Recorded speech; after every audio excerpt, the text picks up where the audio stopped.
Welcome back. I've got Andrew Crepshetti's on the line. Andrew, how are you? I'm doing really well. Thanks for having me, Michael, and nice to talk to you. Happy New Year and great to talk to you. Really looking forward to this conversation because you're doing some amazing work at Red Balloon, and obviously you've done some great work throughout your career. So why don't you share a little bit about you, and then we'll jump into the conversation. Cool. Yeah. No, I grew up in San Francisco Bay Area, did the old .com thing. Decided I wanted a change of pace, a change of scenery, and moved up to Idaho 25 years ago.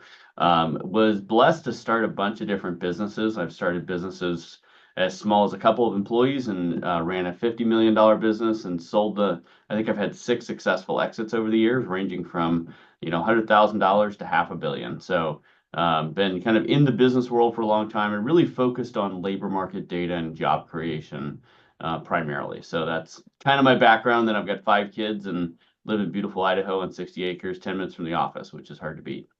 Yeah, Idaho's a beautiful part of our country. It's been a long time since I've been there. I went there when a high school friend of mine was stationed at Mountain Home Air Force Base. Yeah. And I remember he gave us a little tour of the space. And then there was this one door that was blacked out window.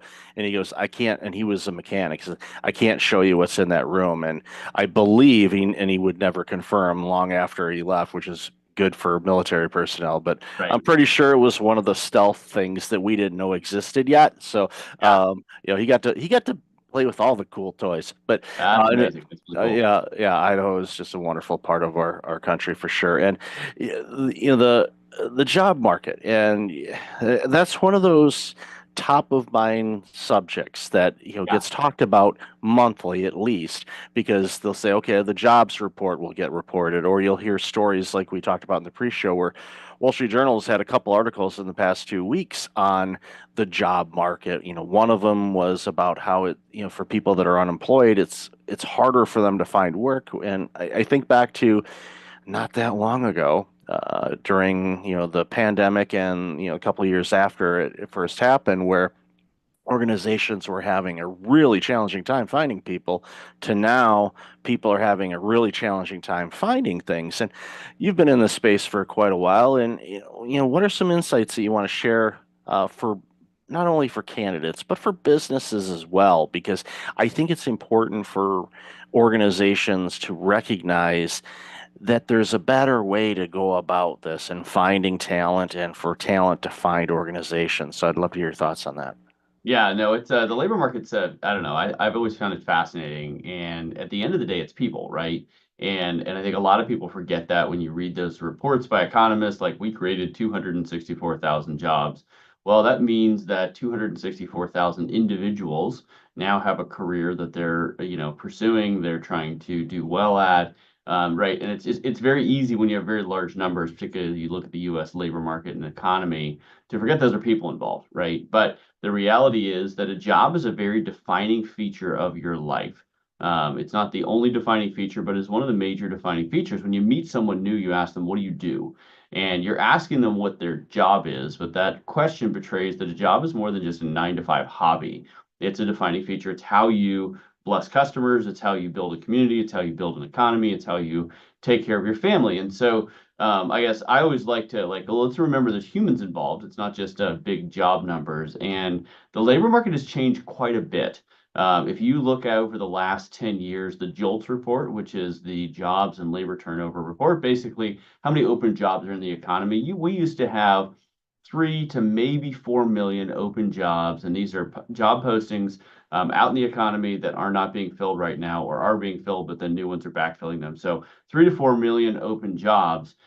We went through the COVID massive disruption to the labor market and then came out of that. And we actually started peaking out at over 10 million open jobs in the labor market. So you had this weird kind of dynamic that happened in the labor market, in the economy, where people were receiving, whether it was COVID checks or they were afraid to go back to work or whatever reason, they didn't want to jump back into the labor market after being displaced. I think a lot of them lost faith in the labor market. They lost faith in the businesses. They felt like they didn't have any loyalty with the businesses that were hiring them or used to employ them, and laid them off. So all of a sudden, the businesses were desperate to fill jobs. And I remember talking to a lot of businesses during that time period, and they really had to shift their mindset from, look, the labor market is not a vending machine. You can't just put in a quarter and get out a great employee. You need to be building an employment brand. You need to be building a talent network. You need to have a strategy around building the talent that you need for your business to be successful. And so businesses, I think, are starting to come to grips with that.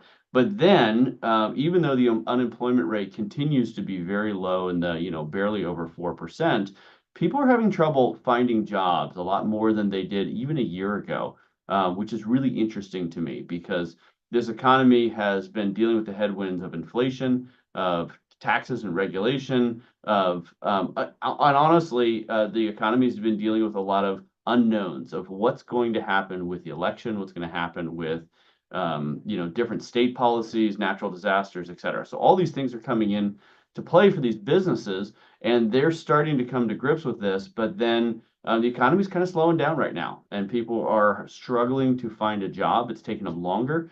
The average time to find a job in America is pushing 4 months right now. And you think about like, well, okay, what's 4 months? Well, if you're not getting a paycheck for 4 months, um, you really feel that and your family really feels that, and it's not just the money side, although that's a big part of it. It's the stress and anxiety of the job search process. And speaking of the job search process, I would say in a lot of ways it's really broken right now because put yourself in the shoes of a job seeker. You are applying for a job and you're saying, hey, I think that my skill set would be a good fit for your business, and then most businesses aren't even responding to you. They're just ghosting you. They're not even giving you the compliment of a response. And those who do respond to you are saying, no, you're not a good fit because of a variety of factors. And you're not even given the opportunity to say, hey, wait, let me explain why I think I was a good fit for that job. On the business side, they're posting a job. If you're posting a job on Indeed or ZipRecruiter, one of the really big job boards, you might get thousands of responses from that job posting. Well, if you're a single recruiter at a small business, let's say under 500 employees, and you get 1,000 responses to a job posting, you can't give meaningful time of day to all 1,000 people who are applying. So you're trying to weed people out and not even respond to them because you don't have time for any interaction. So in my mind, the job market is very broken. And someone was telling me, they're like, well, it's not that big a deal. It's like a sales job, right? You're just selling yourself to these businesses. But I would argue that it's very different in that when you're selling a piece of software or a widget or whatever, you're selling something else and you're saying, hey, I think this is a good fit for you. And when you're rejected, they're rejecting the thing you're selling. But when you're trying to apply to a job, the thing they're rejecting is you, right? And so it's this very personal, painful process to actually look for a job. And so I know a lot of people who don't even want to jump in, and then they find out that they need to grind for 4 months, and it's not as easy as they thought it would be. So anyway, now I've painted this horrible picture of what the job market is today, but unfortunately that's a reality. And that's what people are dealing with. Businesses are overwhelmed with applicants who aren't a good fit, and applicants are ghosted or not given the time of day or given the opportunity to fight and say, no, I really could do this job. Give me a chance. And so all those factors are playing into a very difficult labor market right now. Yeah, and I've seen it, and yeah, we know, split time between San Diego and Toronto, completely different things, and the dynamic of the 51st state, I find quite entertaining, and that's a completely different subject for another day, because Yes, right. I'm a dual citizen, and I can vote and screw up two countries, and I take that very, very seriously.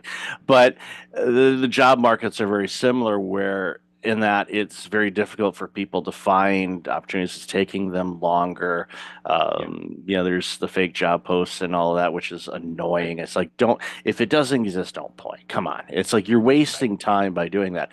But, we're seeing in both markets, unfortunately, because if you don't get paid for several months, well, you have no revenue coming in, then that's problematic. And we've seen that with the amazing spike in demand for food bank services and homelessness and all of these things where for years, homeless, and I've worked in the sectors that, dealt with it, usually on average, 3 to 4% of the population will be homeless at any given time because of mental issues. Just they don't want to be around people. There's all kinds of different things. Well, now, those numbers in certain markets have been increasing, and it's not because these people are having mental health issues. It's like they can't find a job. That's right. Or and it's it's a situation where they go to apply, and even at a place that used to be a turnstile type of place, we'll pick on the fast food industry. It's like that's just a constant turnstile of teenagers, and that's how the system has been. You could argue that's broken as well, but Right. to the point where someone says, "Okay, I want to apply for that," and they'll look at you and they'll go, "Okay, you're in your mid 30s or early 40s," and they're like, "You're a flight risk. You're only taking this until you go. I don't want to bother with training you." So here's somebody that's willing, able to work, wants to work, and they're not even getting a sniff. And it gets to the point where people are like, you know what? Screw it. I'd rather sleep in a tent and deal with the food bank than have to navigate all that stuff. And what that does to society is it robs society of great people that could do great things for these companies, but they don't want to get into that nonsense of what the job search and job market has been. And I think that's, Right. one of the things that jumps out for me, and this is not a commercial by any stretch, of, the